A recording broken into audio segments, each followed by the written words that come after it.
시청자 여러분 안녕하십니까? BTV 주간 종합 뉴스 시작합니다. 인천 행정체제 개편이 2년 앞으로 다가왔습니다. 영종구와 검단구가 신설되고 동구와 중구 원도심이 제물포구로 다시 태어납니다.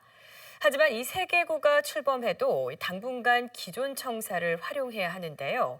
지금부터 당장 이 신청사 건립을 준비해야 한다는 지적이 나오고 있습니다. 이정은 기자의 보도입니다. 오는 2026년 7월부터 새 행정체제로 바뀌는 인천시. 중구 내륙과 동구는 제물포구로 통합조정되고 중구 영종은 영종구, 서구 검단은 검단구로 분구됩니다. 앞으로 행정체제 개편까지 남은 시간은 2년. 문제는 구 청사입니다. 인천시는 우선 기존 청사들을 활용한다는 계획입니다. 영종구는 중구 2청사, 검단구는 검단 출장소, 제물포구도 중구청과 동구청을 사용하고 부족한 면적은 다른 건물을 임차하는 방식을 검토 중입니다. 인천시 의회에선 지금 당장 신청사 건립을 준비해야 한다는 지적이 나왔습니다. 신청사는 가장 중요한 앵커 시설로 건립까지 최소 5년에서 7년 이상 걸리기 때문에 이를 위한 준비에 돌입해야 한다는 겁니다. 이번 행정체제 개편으로 3개의 구가 한 번에 개편 혹은 탄생하기에 청사 2개 혹은 3개를 한 번에 건설해야 하는 어려운 책무가 주어졌습니다. 큰 도시개발 사업의 중요 앵커 시설의 성패가 도시개발 사업 전체의 성패와 직결되듯이 신청사는 신설되는 구의 마중물 사업이라고 할 수 있겠습니다. 특히 신 의원은 운남동 일대에 영종구 신청사를 지을 예정 부지가 있다고 강조했습니다. 하지만 신청사 건립을 추진하기 위해선 막대한 예산이 필요한 상황. 부지 매입 비용만 500억 원으로 건립비까지 수천억 원에 달할 것으로 예상된다며 시비와 국비 지원을 촉구했습니다. 제한적인 지방정부 재원상 신청사 건설에 절실히 필요한 국비 지원에 대해 적극적으로 건의해 특별조정 교부세로의 지원을 받아야 할 것입니다. 신 의원은 제물포구와 검단구, 영종구의 재반 환경이 다른 만큼 신청사 신설에 대한 별도의 연구도 필요하다고 강조했습니다. BTV 뉴스 이정윤입니다. 동인천역 일대는 지난 2007년 재정비 촉진지구로 지정됐고 지난 2019년에는 이 도시재생 뉴딜 사업지로 선정됐습니다. 하지만 이 낮은 사업성과 주민 반발 때문에 17년 동안 진척이 없는데요. 인천시가 결국 이 개발 방식을 전면 수정하기로 했습니다. 도시개발 사업으로 속도감 있게 추진해 내년 초 착공한다는 계획인데요. 인천시 의회에서는 우려의 목소리가 나왔습니다. 이정은 기자의 보도입니다. 과거 인천의 중심지였던 동인천역 일대. 하지만 상권이 쇠퇴하면서 원도심으로 전락했고 시설 노후화도 심각합니다. 이 일대를 다시 활성화하기 위해 지난 2007년 재정비 촉진지구로 지정했고 지난 2019년에는 국토부 도시재생 뉴딜 사업에도 선정됐습니다. 하지만 사업성 부족과 주민 반발 등으로 사업이 제대로 추진되지 못하면서 17년간 표류하고 있는 상황. 결국 인천시는 개발 방식을 전면 수정하기로 했습니다. 도시 재생이 아닌 도시개발 사업으로 동인천역 주변 전면 개발을 추진하겠다는 겁니다. 이를 위해 도시재생 뉴딜 사업을 취소한 인천시. 이제 남은 절차는 재정비 촉진지구 지정 해제입니다. 기존의 도시 재생 활성화 구역하고 지금 오늘 해제하는 재정비 촉진지구 이 2개의 이 구역이 지정되어 있다 보니까 저희가 어떤 도시개발법에 의한 도시개발 사업을 하는데 한계가 부딪혔습니다. 그래서 이 부분을 2가지를 해제를 절차를 밟고 있는 거고요. 하지만 인천시 의회에선 우려의 목소리가 나왔습니다. 우선 사업성을 확보할 수 있느냐가 관건입니다. 지금 인천 우리 관내에 여러 지역에서 도시개발 사업을 진행 중에 있지 않습니까? 검단 신도시도 있고 9월 이지구도 있고 더군다나 이제 우리 시장님이 전폭적으로 추진하고 계시는 제물포 르네상스 뉴 홍콩시티 사업들이 있는데 이제 포함해서 이 사업 쪽으로 같이 하시겠다는 건데 과연 수요를 받을 수 있을 것 같습니다. 사업 추진에 대한 실효성도 제기됐습니다. 도시개발 사업을 추진하기 위해 인천도시공사와 업무 협약을 맺은 인천시. 재정비 촉진지구 지정이 해제되면 5월이나 6월 중에 관련 기관 협의, 8월 중에 지구 지정을 한 뒤 올 연말이나 내년 초에 첫 삽을 뜰 예정이라고 밝혔습니다. 2년 동안 IH랑 체결한 게 업무가 다이고 이제 와서 해제가 되고 그러면서 다시 해보겠습니다라고 했는데 다시 해보겠습니다라고 해서 이것저것 요목조목 따져 여쭤보니까 불과 6개월 만에 이게 첫 삽 뜨는 게 다 이루어진다고 하면 이게 신뢰가 갈까요? 이에 대해 인천시는 현재 사업 타당성 용역을 진행 중이고 보상비도 마련해 놓은 상태라고 설명했습니다. 인천시의회 건설교통위원회는 면밀한 사업계획 수립 등 부대 의견을 제시하며 재정비 촉진지구 지정 해제안 의견 청취안을 원안 가결했습니다. BTV 뉴스 이정유입니다. 7호선 청라 연장 사업이 수개월째 멈춰서 있습니다. 공사 과정에서 지하수 유출과 지반 침하 현상이 발생했기 때문인데요. 개통 연기와 또 안전에 대한 우려가 나오고 있습니다. 현장 점검에 나선 이용우 국회의원 당선인은 안전성 확보와 적기 개통을 주문했습니다. 구혜희 기자가 취재했습니다. 서울 7호선 청라 연장 사업 현장입니다. 한창 공사가 진행돼야 할 현장이 텅 비었습니다. 공사 과정에서 지하수가 대량으로 유출되면서 지난해 10월부터 공사가 중단된 겁니다. 지반 침하 현상도 발생하고 있습니다. 스타필드 동구장역과 청라국제도시역 사이 구간에서 지반이 내려앉은 게 확인됐습니다. 터널 공사 현장에서 최대 120m 이상 떨어진 곳도 있습니다. 현장 점검에 나선 이용우 국회의원 당선인은 먼저 안전성 확보를 주문했습니다. 원래는 지하수가 유출될 것을 예상하기 좀 어려운 상황이었는데 어떤 상황이든 지하수가 이제 유출이 돼버렸어요. 원래는 유출되면 안 되는 상황이었죠. 저 승강장과 지금 120m입니다. 120m 부분까지의 지하수위가 저하되고 지반 침하가 일어나는 건 상당히 이례적인 일이거든요. 그래서 저렇게 멀리 떨어진 그 승강장 그 토목 구조물 기초까지 박혀 있는 토목 구조물에 대한 부등 침하까지는 예상을 못한 상태라고 생각하고 있습니다. 특히 심각한 건 지하수 유출량입니다.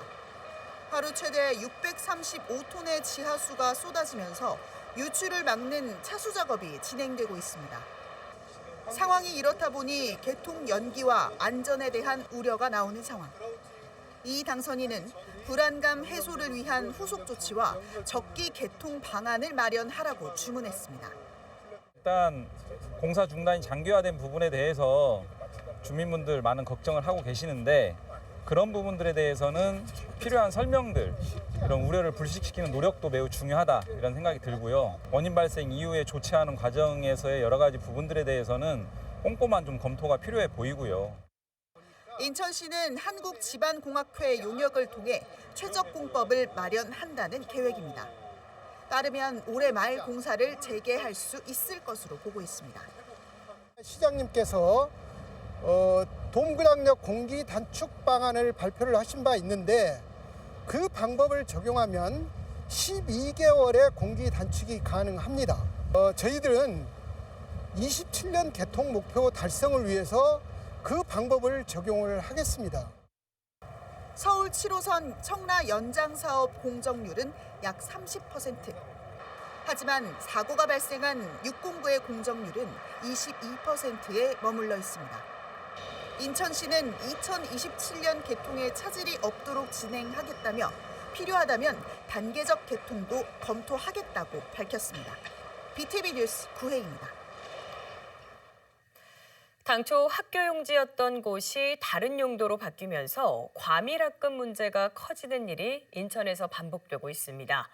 앞서 영종국제도시의 파크골프장 문제 보도해드렸는데요. 이번에는 이 루원시티에서 비슷한 문제가 빚어지고 있습니다. 학교 부지가 상업 부지로 변경되더니 결국 오피스텔이 들어서게 됐습니다. 총선에서 이 학교 부지 신설이 핵심 공약으로 등장했지만 선거 하루 전 인천시 건축위원회 심의를 통과한 걸로 확인됐습니다. 주민들은 강하게 반발하고 있습니다. 계속해서 구혜희 기자가 취재했습니다. 서구 가정동 루원시티입니다. 원도심 건물은 흔적도 없이 사라지고 초고층 아파트가 빼곡하게 들어섰습니다. 그만큼 인구가 급증하면서 학교는 콩나물시루가 됐습니다. 이 지역 초등학교 평균 학생 수는 28.8명으로 인천시 평균인 22.7명을 훌쩍 넘깁니다. 때문에 주민들은 수년째 학교 신설을 촉구하고 있습니다. 주민들이 바라는 곳은 상업용지 3블록, 과거 학교 용지였던 곳입니다. 문제는 이곳이 2016년에 상업부지로 바뀌었다는 것. 학교 용지 복원 요구가 있었지만 사실상 물거품됐습니다. 이곳에 오피스텔을 짓는 계획이 인천시 건축위원회 심의를 통과했기 때문입니다. 인천시는 오피스텔에서 추가 학령 인구가 발생하면 인근 초등학교에서 수용 가능하다는 교육청의 입장을 전달받았다며 건축 심의에는 문제가 없다고 말했습니다. 주민들은 분통을 터뜨립니다. 오피스텔 그 학령 인구 발생 부분을 그쪽 봉수초로 배치할 수 있다는 것 자체가 학부모 입장에서는 계속 지금 학령 인구는 늘어나고 있는데 신도시이기 때문에 타 지역에 비해서 아이들은 계속 유발되거든요. 지역 정치권도 강하게 반발하고 있습니다. 서지영 서구의원은 봉수초 인근에 대규모 오피스텔 건축이 추진되면 과밀 학급이 되는 건 시간 문제라며 전면 재검토를 요구했습니다. 지난 총선에서 루원시티 학교 신설을 공약한 김교흥 의원실은 4월 말에 중심 상업용지 3, 4블록의 학교 신설안을 인천시와 LH 등 관계기관과 협의했다며 학교 신설을 계속 추진하겠다는 입장을 밝혔습니다. 루원총연합회와 인근 아파트 입주자 대표회 측은 조만간 회의를 열고 인천시와 교육청의 대응 방안을 결정할 방침입니다. BTV 뉴스 구혜입니다. 이 액화수소는 차세대 에너지원으로 꼽히는데요. 인천에 세계 최대 규모의 액화수소 생산 시설이 들어섰습니다. 연간 3만 톤의 액화수소를 생산하게 되는데요. 이는 하루 최대 5,000대의 수소버스에 연료를 공급할 수 있는 규모입니다. 이정은 기자입니다. 인천 서구의 액화수소 생산 시설이 완공됐습니다. 30개월간 공사와 시운전을 마치고 본격적인 운영에 들어간 겁니다. 이번에 준공된 플랜트는 연간 3만 톤의 액화수소를 생산할 수 있는 세계에서 가장 큰 규모입니다. 이는 하루 최대 수소버스 5,000대를 충전할 수 있는 양입니다. 특히 액화수소는 기체수소보다 부피가 800분의 1 작아 운송 효율이 10배 이상 높습니다. 인천 액화수소 플랜트의 본격 가동을 통한 안정적 액화수소 공급은 기존 수소차 이용자들의 불편을 해소해 줄 뿐만 아니라 장거리 운송 버스나 대형 트럭 등 전기차 전환이 어려운 승용차 분야에서 신규 수소차 보급 확대를 크게 촉진시킬 것으로 예상됩니다. 그동안 수도권 지역은 기체 수소를 공급받았는데 생산이나 운송 등의 문제로 수소 수급에 차질을 빚었습니다. 하지만 액화수소 플랜트가 본격 가동되면서 전국에 안정적으로 수소를 공급할 수 있게 됐습니다.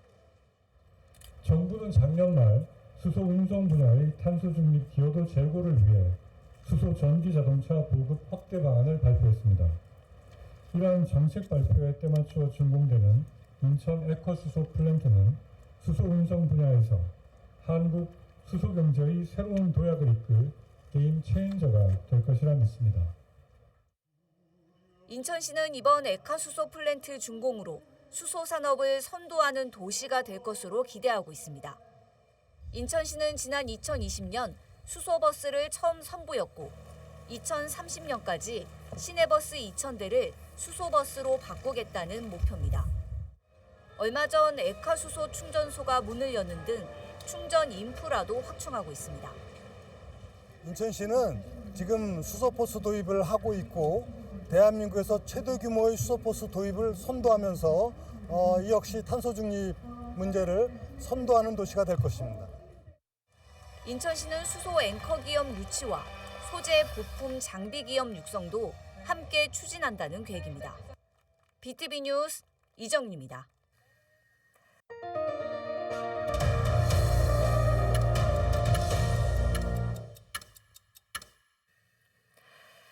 악성 민원에 시달리다 숨진 김포시 공무원 사건 기억하실 텐데요.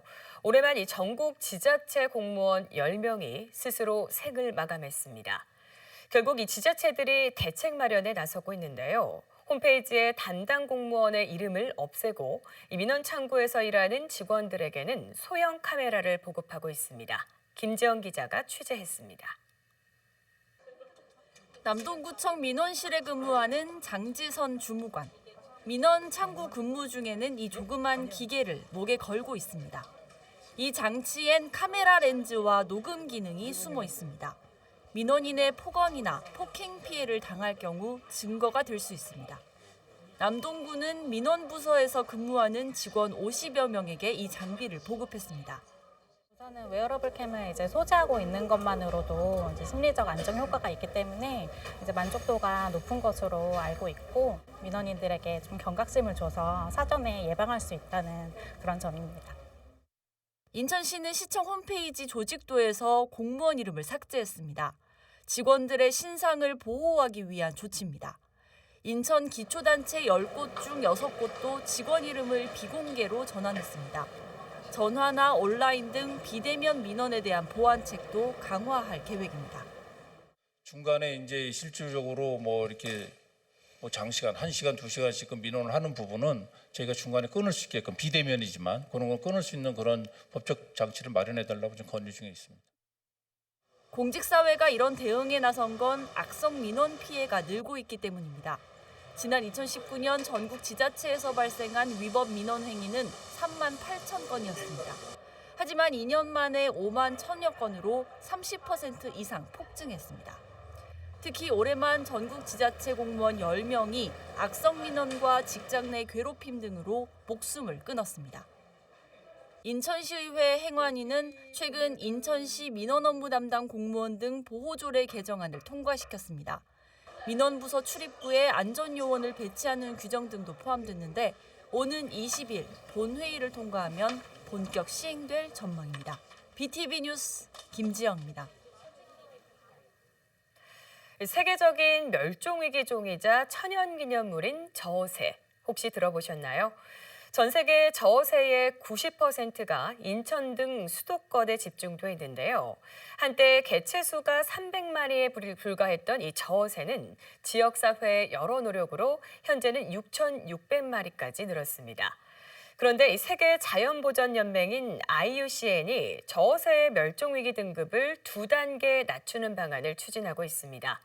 이를 두고 시민사회에서는 아직은 시기상조라는 우려가 나옵니다. 보도에 김지영 기자입니다. 남동유수지 한가운데 자리 잡은 인공섬. 저새 500여 마리가 둥지를 틀었습니다. 번식기를 맞아 어미 새들이 알을 품거나 갓 태어난 새끼를 돌보고 있습니다.